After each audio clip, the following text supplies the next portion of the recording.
श्री कृष्ण गोविंद हरे मुरारे, हे नाथ नारायण वासुदेवा। राधे राधे दोस्तों, मैं सरिता उपाध्याय सरिता ज्ञान गंगा में आप सभी का स्वागत करती हूँ। आज हम माघ मास महात्म्य यमलोक से लौटी हुई कन्याओं के द्वारा वहां की अद्भुत बातों का वर्णन जो कन्याओं ने सुनाया है वो कथा सुनाने जा रहे हैं, तो आप लोग जरूर सुनिए। राजा दिलीप जी ने पूछा, हे मुने, यमलोक से लौटकर आई हुई उन साध्वी कन्याओं ने अपनी माताओं और बंधुओं से वहां का वृत्तांत कैसे बतलाया? पापियों की यातना और पुण्यात्माओं की गति के संबंध में क्या कहा? मैं पुण्य और पाप के शुभ और अशुभ फलों को विस्तार के साथ सुनना चाहता हूँ। वशिष्ठ जी बोले, हे राजन, कन्याओं ने अपनी माताओं और बंधुओं से पुण्य पाप के शुभाशुभ फलों के विषय में जो कुछ कहा था वह ज्यों का त्यों तुम्हें बतलाता हूँ। कन्याओं ने कहा, हे माताओं, यमलोक बड़ा ही घोर और भय उत्पन्न करने वाला है। वहाँ सर्वदा चारों प्रकार के जीवों को विवश होकर जाना पड़ता है। गर्भ में रहने वाले अथवा जन्म लेने वाले शिशु, बालक, तरुण, अधेड़, बूढ़े, स्त्री, पुरुष और नपुंसक सभी तरह के जीवों को वहां जाना होता है। वहां चित्रगुप्त आदि समदर्शी एवं मध्यस्थ सत्पुरुष मिलकर देहधारियों के शुभ और अशुभ फल का विचार करते हैं। इस लोक में जो शुभ कर्म करने वाले कोमल हृदय तथा दयालु पुरुष हैं, वे सौम्य मार्ग से यमलोक में जाते हैं। नाना प्रकार के दान और व्रतों में संलग्न रहने वाले स्त्री पुरुषों से सूर्य नंदन यम की नगरी भरी है। माघ स्नान करने वाले लोग वहां विशेष रूप से शोभित होते हैं। धर्मराज उनका अधिक सम्मान करते हैं। वहां उनके लिए सब प्रकार की भोग सामग्री सुलभ होती है। माघ स्नान में मन लगाने वाले लोगों के सैकड़ों हजारों विचित्र विचित्र विमान वहां शोभा पाते हैं। इन पुण्यात्मा जीवों को विमान पर बैठकर आते देखकर सूर्य नंदन यम अपने आसन से उठकर खड़े हो जाते हैं और अपने पार्षदों के साथ जाकर उन सब की अगवानी करते हैं। फिर स्वागत पूर्वक आसन दे पाद अर्ध आदि निवेदन कर प्रिय वचनों से कहते हैं, आप लोग अपने आत्मा का कल्याण करने वाले महात्मा हैं, अतएव धन्य हैं, क्योंकि आपने दिव्य सुख की प्राप्ति के लिए पुण्य का उपार्जन किया है। अतः आप इस विमान पर बैठकर स्वर्ग को जाएं। स्वर्गलोक की कहीं तुलना नहीं है, वह सब प्रकार के दिव्य भोगों से परिपूर्ण है। इस प्रकार उनकी अनुमति ले पुण्यात्मा पुरुष स्वर्गलोक में चले जाते हैं। हे माताओं तथा बंधुजनों, अब हम वहाँ के पापी जीवों के कष्ट का वर्णन करती हैं। अब आप सब धैर्य धारण करके सुने। जो क्रूरतापूर्ण कर्म करने वाले और दान न देने वाले पापी जीव हैं, वे वहाँ यमराज के घर में अत्यंत भयंकर दक्षिण मार्ग से जाते हैं। यमराज का नगर अनेक रूपों में स्थित है। उसका विस्तार चारों ओर से 86,000 योजन समझना चाहिए। पुण्य कर्म करने वाले पुरुषों को बहुत निकट सा जान पड़ता है, किंतु भयंकर कर्म करने वाले पुरुष को मार्ग से जाने वाले पापी जीवों के लिए वह अत्यंत दूर है। वह मार्ग कहीं तो तीखे कांटों से भरा होता है और कहीं रेत एवं कंकड़ों से, कहीं पत्थरों से ऐसे टुकड़े टुकड़े बिछे होते हैं। कहीं घातक अंकुर उगे होते हैं और कहीं कहीं लोहे की सुई के समान नुकीले कुशों से सारा मार्ग ढका होता है। कहीं रास्ते पर दहकते हुए अंगारे बिछे रहते हैं। कहीं ऊंचे ऊंचे गड्ढे, कहीं फिसला देने वाले चिकने से ढेले, खूब तपी हुई बालू और कहीं तीखी कीलों से वह मार्ग व्याप्त रहता है। कहीं तपे हुए लोहे के कांटेदार वृक्ष कहीं दावा नल, कहीं तपी हुई शिला, कहीं ऐसी वालू भरी रहती है जिसमें चलने वाला जीव कंठ तक धंस जाता है।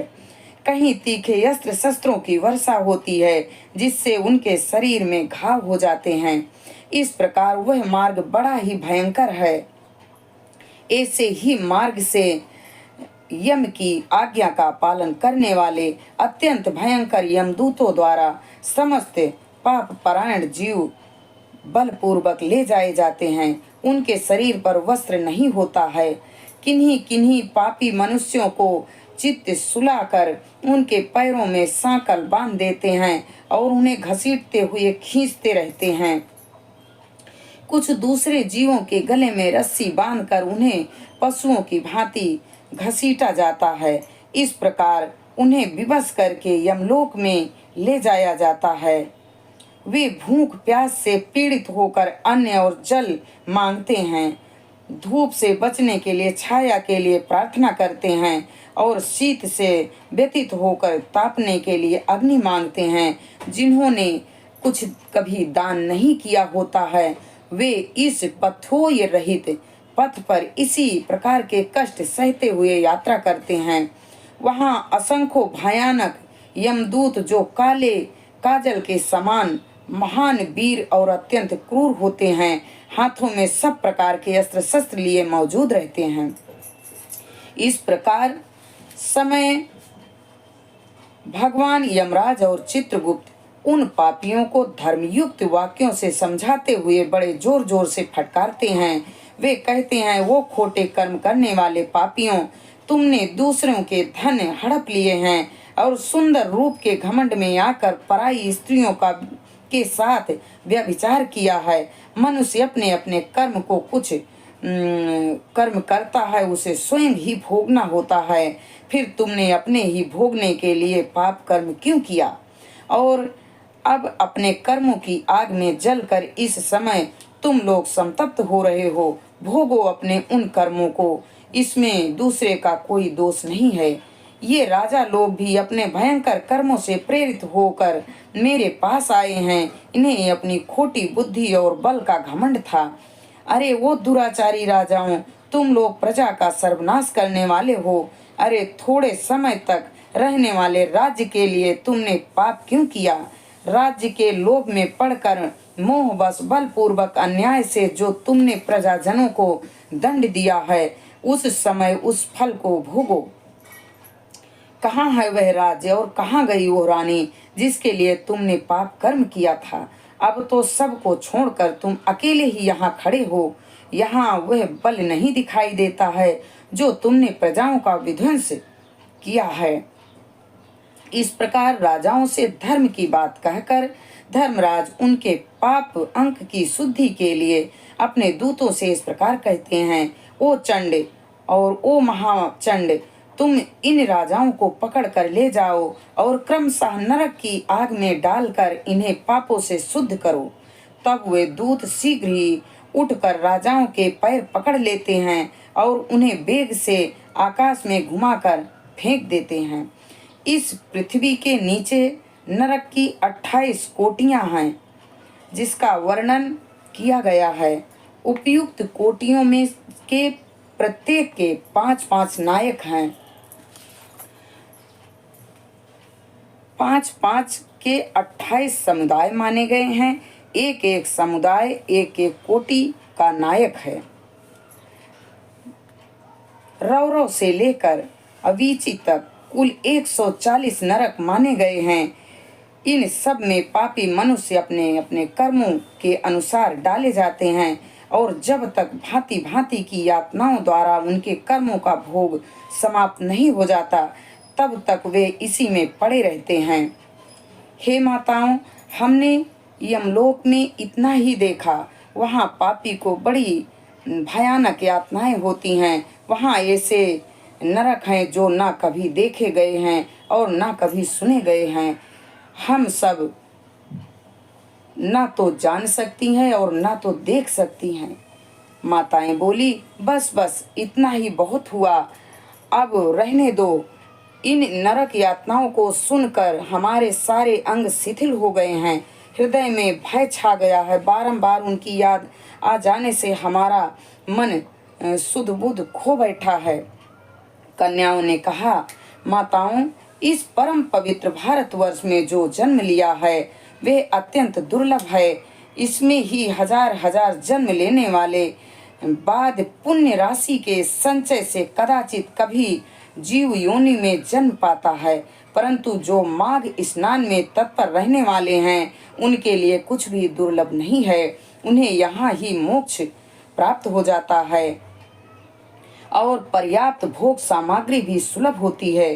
भारतवर्ष को कर्म भूमि कहा गया है। अन्य जितनी भी भूमियां हैं वे भोग भूमि कही गई हैं। यह भारतवर्ष सभी देशों में श्रेष्ठ माना गया है, क्योंकि यही मनुष्य धर्म तथा स्वर्ग और मोक्ष की सिद्धि कर सकते हैं। मनुष्यों में भी अत्यंत दुर्लभ ब्राह्मणत्व को पाकर जो अपना कल्याण नहीं कर सकता, उससे बढ़कर मूर्ख कौन होगा।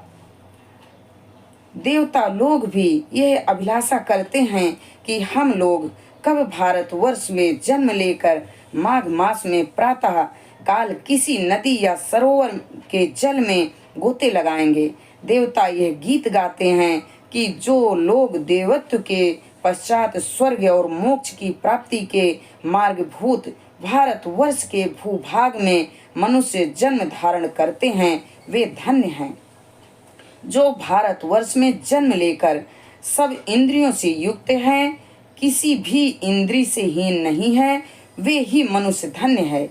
हे माताओं, तुम भय मत करो, आदर पूर्वक धर्म का अनुष्ठान करो। जिनके पास दान रूपी राह खर्च होता है वे यमलोक के मार्ग पर सुख से जाते हैं, अन्यथा उस पाथेय रहित पथ पर जीव को क्लेश भोगना पड़ता है। ऐसा जानकर मनुष्य पुण्य करें और पाप छोड़ दें। पुण्य देवत्व की प्राप्ति होती है और अधर्म से नरक में गिरना होता है। यह चराचर जगत आप लोगों की भावना संकल्प ही निर्मित है। हे बांधुओं, यदि तुम लोग संसार बंधन से छुटकारा पाना चाहते हो तो सच्चिदानंद स्वरूप परमेश्वर श्री नारायण की आराधना करो। बचपन और बुढ़ापे में तो भगवान का पूजन का अवसर नहीं प्राप्त होता, अतः इसी अवस्था में अहंकार शून्य होकर धर्म करो, धर्म करो, धर्म करो। हे बांधुओं, तुम लोग सुनो, हम बिल्कुल सच्ची बात बता रही हैं। शरीर का नाश बिल्कुल निकट है, अतः श्री जनार्दन का पूजन अवश्य करना चाहिए। सदा ही श्री विष्णु जी की आराधना करते रहो। हमारी यह बात सुन लो। हे माताओं, हमारी यह बात सुन लो। जो प्रतिदिन तन्मय होकर भगवान गोविंद के गुणों का गान करता है, नामों का संकीर्तन सुनते हैं, उन्हें वेदों से, तपस्या से, शास्त्रोक्त दक्षिणा वाले यज्ञों से, पुत्र और स्त्रियों से, संसार के कृत्यों से तथा घर खेत और बंधुओं से क्या लेना है।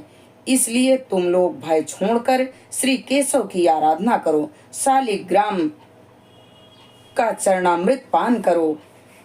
जब सूर्य मकर राशि पर स्थित हो उस समय प्रतिदिन प्रातः काल स्नान करो। साथ ही पति की सेवा में लगी रहो। नरक का भय तो तुम्हें दूर से ही छोड़ देना चाहिए, क्योंकि सब पापों का नाश करने वाली परम पवित्र एकादशी तिथि प्रत्येक पक्ष में आती है। फिर तुम्हें नरक से भय क्यों हो रहा है। घर से बाहर से जल से स्नान करने से पुण्य प्रदान होने वाला माघ मास का स्नान भी प्रतिवर्ष आया करता है।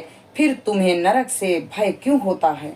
वशिष्ठ जी कहते हैं, हे राजन, वे कन्याएं अपनी माताओं से इस प्रकार कहकर पुनः माघ स्नान, उपवास आदि व्रत, धर्म तथा दान करने लगी।